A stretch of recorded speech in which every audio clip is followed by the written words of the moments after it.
the first thing that pops into your head? Probably unparalleled luxury, that iconic design. It's the ultimate status symbol, right? But what if I told you that this entire empire of opulence was built by a man whose childhood was spent in extreme poverty, working as a child laborer just to get by? Okay, let's dive into this incredible story. See, this is the paradox, the huge contradiction. Right at the heart of Rolls-Royce. On one side, it's the absolute pinnacle of automotive perfection, and on the other, its origin story is one of hardship, pure grit, and just unbelievable determination. To really understand the brand, you first have to understand the man. So let's start at the very beginning, with the founder's early life. No, this isn't just some boring backstory. It's the very foundation of the perfectionist philosophy that would come to define Rolls-Royce. You could say it was the forge where his obsession with reliability was hammered into shape. I mean, just look at this timeline. It shows you just how bleak things were for young Henry Royce. Born in a small English village, his entire world just collapses when he's only 4. By age 9, his father's gone, and he's out on the streets delivering newspapers. His future seemed pretty much set in stone. But then, at 14, something happened, a crucial turning point, a chance to build a more reliable world than the one he was born into. Thankfully, an aunt saw his potential and managed to get him an apprenticeship at the Great Northern Railway Company. For the next 3 years, Royce worked like a man possessed. He didn't just do the work. He devoured books, mastering the fundamentals of carpentry, math, and electronics. He was driven by this deep-seated need to create things that wouldn't fail, unlike so much in his early life. So at 21, instead of taking a safe, predictable job, Royce took a massive risk. He took his entire life savings, a grand total of £20, and started his own electrical engineering company. And just look at this growth. By 1900, his little company had sales of over £20,000. But of course, just as things were looking up, a wave of foreign competition came in and nearly wiped him out. With his business struggling and his health failing, Royce's doctor prescribed a rather unusual cure, a car. And that purchase? Well, it didn't just save his health. It sparked an idea that would completely redefine luxury forever. So, Royce goes out and buys a French-made Decauville. And it was awful. I mean, truly terrible. It was noisy, the brakes were a joke, and it was constantly overheating. For a meticulous engineer like Henry Royce, whose whole life was a fight against failure and chaos, this wasn't just an inconvenience. It was a personal insult to engineering itself. And this right here perfectly illustrates Royce's mindset. He started by trying to make a few small fixes, but he quickly realized the entire design was just fundamentally flawed. So what does he do? He decides to build his own completely superior car from the ground up. And in 1904, his first 10-horsepower, 2-cylinder car hit the road. It was an absolute masterpiece of quiet, reliable engineering. So Royce had built this world-class car, but there was one small problem. He had absolutely no idea how to sell it. He was the genius engineer, not the marketing guy. And that's when the second hero of our story enters the picture.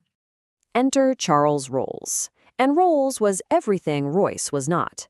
He was an aristocrat, a passionate race car driver, and a brilliant showman who already owned a successful high-end car dealership.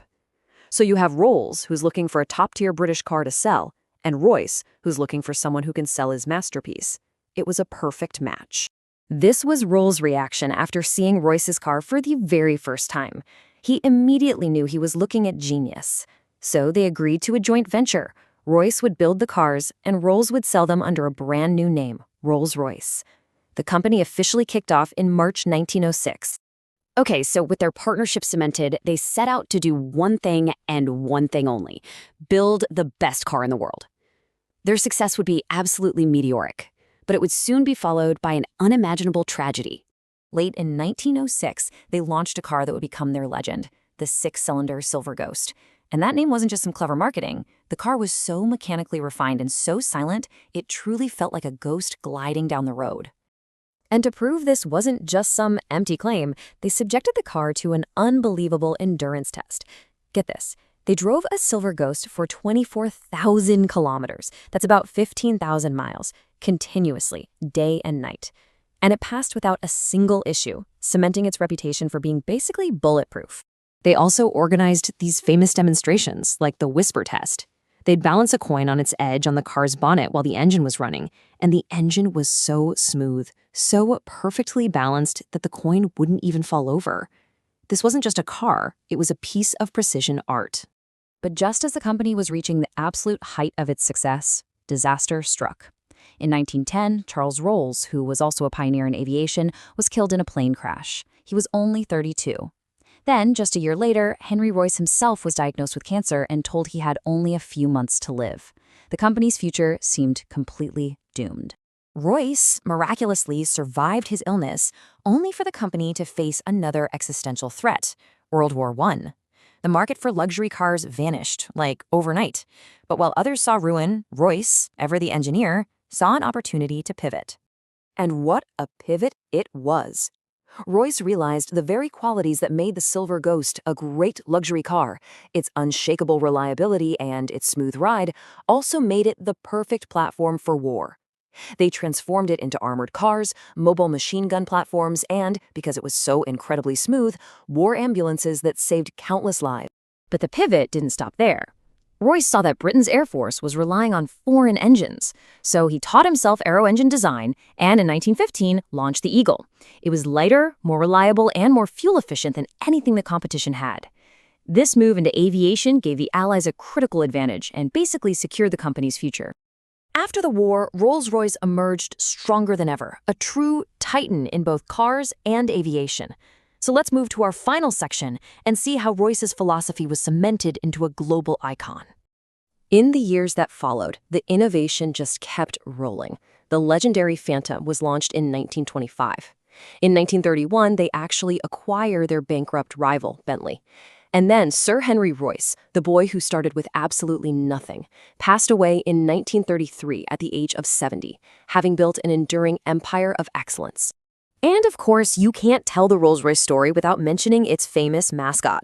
Royce was worried that owners were putting tacky, inappropriate ornaments on his perfect cars, so he commissioned his own, the Spirit of Ecstasy, a symbol of grace, speed, and the relentless pursuit of perfection that defined his entire life. Today, the company is owned by BMW, but as you can see here, the modern car is still a blend of all these historical elements. The crucial thing to remember is this: the core DNA, that obsession with perfection instilled by a poor boy from a small village, still defines every single car that rolls off the line. Which kind of brings us to a final thought, doesn't it? Henry Royce's life was this incredible testament to turning hardship into a driver for absolute perfection. It makes you wonder, in any field, is that relentless, uncompromising pursuit of being the best, is that truly the ultimate engine for success?